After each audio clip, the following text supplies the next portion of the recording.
Salam sejahtera dan salam persaudaraan.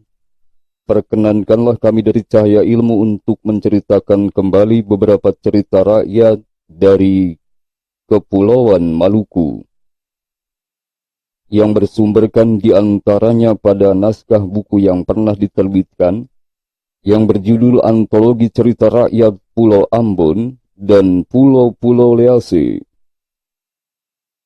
di mana merupakan tulisan-tulisan dari para guru di Ambon, Maluku, dan editornya di antaranya Bapak Asrif dan Ibu Evi Oliviaka. Saudara-saudara, sebagian cerita dari antologi cerita rakyat Pulau Ambon dan Pulau-Pulau Lease. Semoga berkenan dan mohon maaf atas segala kekurangannya.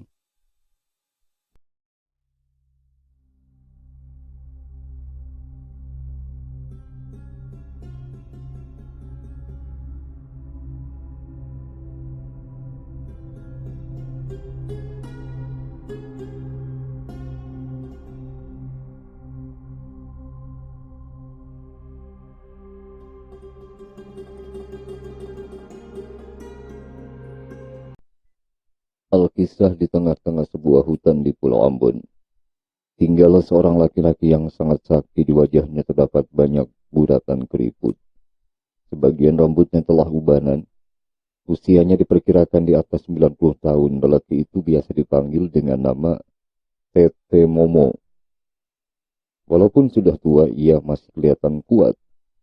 Ia sebenarnya memiliki kesaktian. Kesaktian itu diperolehnya karena ia sering bersemedi di tengah hutan. Salah satu kesaktian Momo adalah dapat berbicara dengan alam. Ia mampu berbicara dengan angin, air, api, pohon, dan makhluk-makhluk hidup yang tinggal di hutan.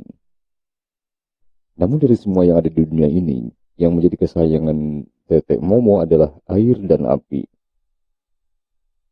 Ia mengangkat air dan api menjadi peliharaannya. Air dan api sangat senang dijadikan peliharaannya. Air dan api selalu berusaha menyenangkan hatinya. Apa saja yang diperintahkannya, selalu mereka kerjakan dengan baik. Mereka masing-masing diberi tugas yang berbeda. Api diberi tugas untuk menghangatkan tubuhnya di malam hari. Sebaliknya, air diberi tugas untuk menyiram semua tumbuhan yang ada di hutan serta menghilangkan dahaganya. Ketika matahari mulai terbit, air mulai melaksanakan tugasnya. Dia menyirami semua tanaman yang ada di hutan sehingga semua tumbuhan hutan itu tumbuh dengan suburnya. Ketika menjelang siang hari, air mendekati Tetek Momo agar dapat diminum untuk menghilangkan dahaganya. Begitu pula dengan api. Saat matahari kembali ke peraduannya, api mulai mendekatinya. Api menghangati tubuhnya agar hangat sampai pagi hari. Begitulah tugas yang dilakukan oleh air dan api setiap siang dan malam. Suatu hari setelah selesai melaksanakan tugasnya, air berjalan di tengah hutan melihat-lihat keindahan alam di hutan. Dari jauh api memperhatikan air. Didekatinya air dan bertanya, "Apa yang sedang kau lakukan, air?" Air yang sedang berjalan-jalan menjadi terkejut karena dia tidak menyadari kehadiran api yang sudah sangat lama berada di dekatnya. "Saya sedang berjalan-jalan melihat suburnya pohon-pohon yang ada di hutan ini. Saya sangat senang dapat menyirami mereka setiap hari, sehingga mereka dapat tumbuh dengan baik." Namun betapa terkejutnya air mendengar perkataan api. "Hei air, kamu ini sebenarnya tidak bisa berbuat apa-apa, tidak seperti saya. Hutan ini bisa saya bakar dengan sekejap dan akan musnah. Bahkan bukan saja hutan ini, dunia ini pun dapat saya bakar dan musnahkan dalam sekejap. Tidak seperti kau, yang hanya bisa membasahi hutan dan alam ini. Saya bisa membakar dunia dan menjadikannya milikku." Mendengar ucapan api, air menjadi marah. Ia tidak terima hal itu. Api, kau ini jangan terlalu sombong ya. Memang benar katamu, saya tidak bisa membakar hutan ini karena saya tidak mau merusaknya.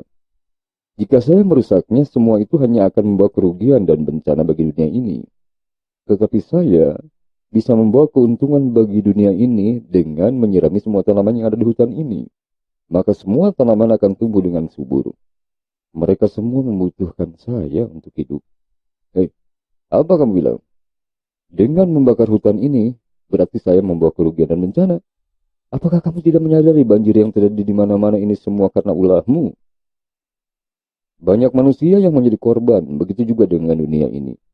Di mana-mana terjadi kerusakan akibat ulahmu. Ada tanah longsor, banyak pohon yang tumbang, serta banyak makhluk hidup yang mati. Air dan api berdebat sengit, keduanya mempertahankan pendapat masing-masing. Keduanya tidak ada yang mau disalahkan. Apa kamu bilang? Banjir itu terjadi karena ulahku? Hei, itu semua bukan karena salahku, itu semua salah manusia. Karena mereka tidak mau menjaga alam ini. Lihat, mereka suka menebang pohon sesuka hati di hutan ini. Tidakkah kau lihat mereka suka membuang sampah di sungai-sungai yang ada di sekitar hutan ini? Itulah sebabnya terjadi banjir. Tukas air dengan tidak kalah sengitnya. Lantas air berusaha mendekati dan menyentuh api. Melihat air berusaha menyentuhnya, api dengan gesit menghindar dan berlari meninggalkan air. Air dan api tidak menyadari kalau pertengkaran mereka didengar oleh angin. Angin seperti segera pergi dan menemui Tete Momo. Angin menyampaikan semua yang didengarnya kepada dia. Kakek Sakti itu sangat terkejut dan sedih mendengar semua yang disampaikan kepadanya oleh angin. Ia sangat khawatir kalau air dan api akan melakukan perbuatan yang dapat merusak hutan dan dunia ini. Kakek Sakti itu segera memanggil air dan api. Keduanya segera menghadap ke kakek Sakti. Ada apa engkau memanggil kami? Tanya api dan air. Api dan air. Saya dengar dari angin. Kalau kalian berdua selalu bertengkar, ada masalah apa di antara kalian berdua? Bukankah saya selalu menyampaikan agar kalian berdua harus hidup rukun dan saling menolong? Kakek tua Sakti itu bertanya. Ini semua karena ulah air. Setiap hari ia selalu mengejek dan menjelek-jelekan saya, jawab api. Mendengar jawaban api, air diam saja. Apa itu benar air? Tanya kakek Sakti. Untuk apa saya menjelek-jelekan api? Saya tidak menghina dan menjelek-jelekannya. Semua yang dikatakannya tidak benar. Jawab air sambil berusaha menyentuh api, akan tetapi api dengan cepat dan lincah menghindari dari air. Apakah kamu tidak berbohong padaku, api? Tanya kakek Sakti. Tidak, kek. Saya tidak berbohong. Saya hanya mengatakan kalau saya dapat menguasai dunia ini. Apa? Bagaimana kamu dapat menguasai dunia ini? Tanya kakek Sakti. Saya dapat menguasai dunia ini dengan cara membakar dunia ini. Jawab api kepada kakek Sakti. Mendengar jawaban api, kakek Sakti sangat terkejut. Dia tahu bagaimana sifat api. Api sangat mudah emosi dan dapat melakukan apa saja yang ingin ia lakukan. Kakek Sakti mencari cara untuk mencegah api melakukan perbuatan yang dapat membahayakan dunia. Akhirnya kakek itu menemukan ide.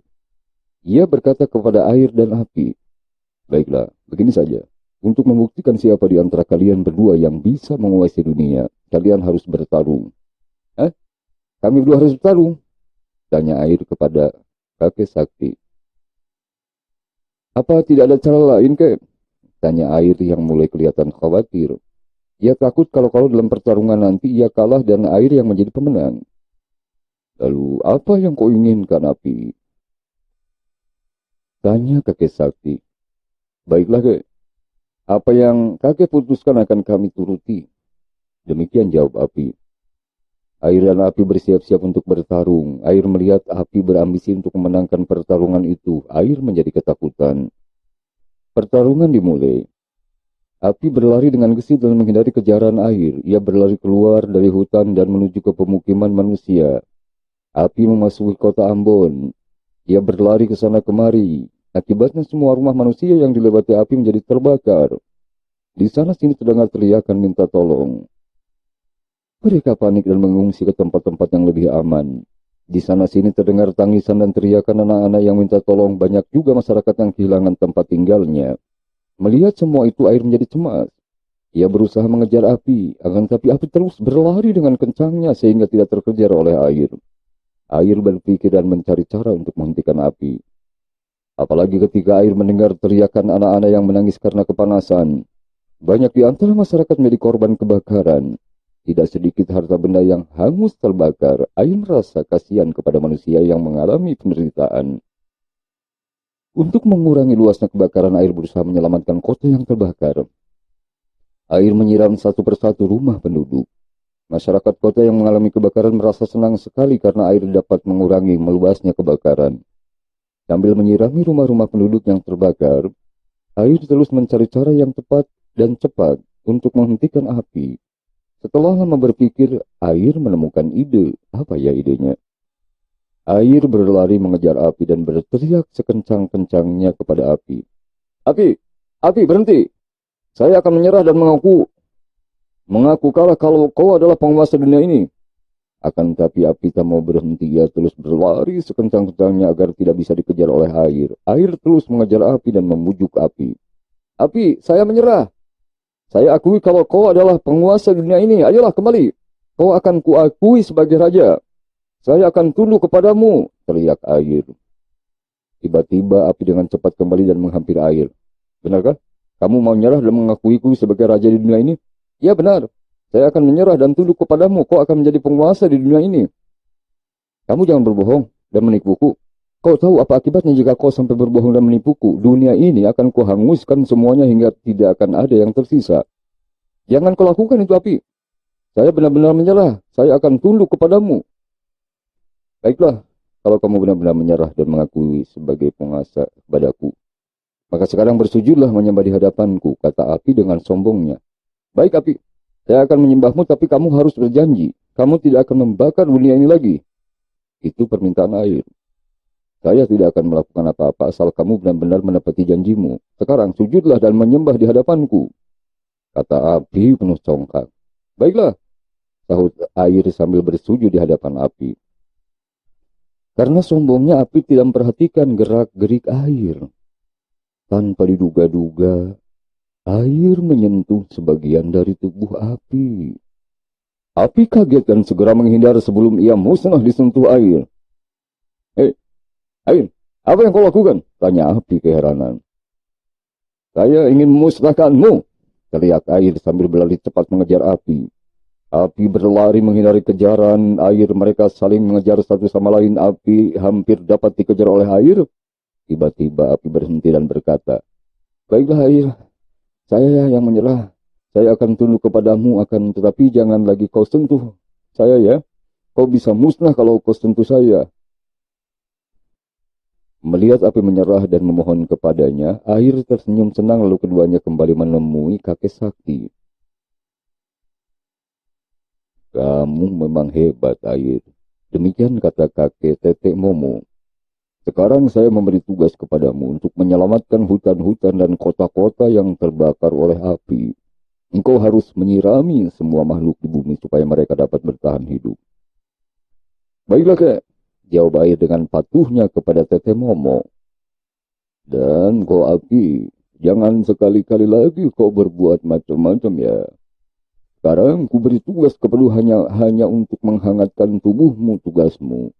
Juga menghangati semua makhluk di dunia ini. Kau bukan untuk membakar hutan dan kota-kota di dunia ini. Juga bukan untuk menguasai dunia ini. Api menyadari kesalahannya, ia meminta maaf kepada kakek sakti. Maafkan saya kakek. Saya berjanji tidak akan mengulangi lagi perbuatanku. Saya akan melaksanakan semua tugas yang diberikan oleh kakek kepadaku dengan baik. Demikian janji dari api. Saudara-saudara, setelah kejadian itu air dan api kembali melaksanakan tugas masing-masing dengan baik. Mereka sadar dan berdamai. Mereka menyadari bahwa mereka masing-masing mempunyai manfaat bagi banyak orang. Mereka sangat dibutuhkan oleh manusia, tumbuhan, hewan, dan apa saja di muka bumi ini. Keduanya tidak boleh berselisih paham yang dapat merugikan keduanya dan banyak pihak lain. Saudara-saudara, alhamdulillah selesai. Tamat kisah air dan api. Terima kasih kepada Bu Aprilia B. Mainake SPD. Semoga bermanfaat dan mohon maaf atas segala kehilafan dan kekurangan. Terima kasih atas segala perhatiannya. Salam sejahtera. Assalamualaikum warahmatullahi wabarakatuh.